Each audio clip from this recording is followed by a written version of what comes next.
How did you do that? I'm the alpha. Hey guys, welcome back. So you know that Galaxy S9 is coming to MWC and someone is so much afraid that they backed out from MWC. LG was planning to release the V30 Plus Alpha at MWC and Huawei was planning for the P20, and they both pulled out from MWC because they knew that the Galaxy S9 will get all the attention and they will get completely ignored. It's a smart move, I think. Now both of these will release their smartphones at a separate event.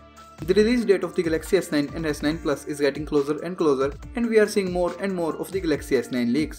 Today we have a leaked video which could probably be the real Galaxy S9. This video shows a phone kind of similar to the Galaxy S8. The screen also looks to be curved at the side, but I'm not sure.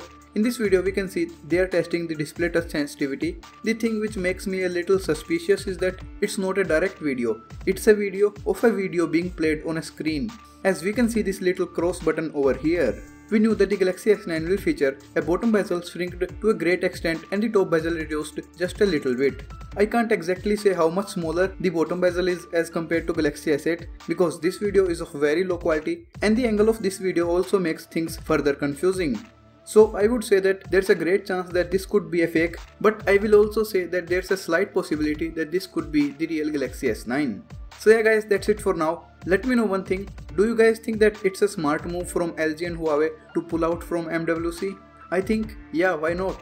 Hit the like button if you enjoyed it, subscribe for more videos like this, and I'll see you guys in the next one. Peace out.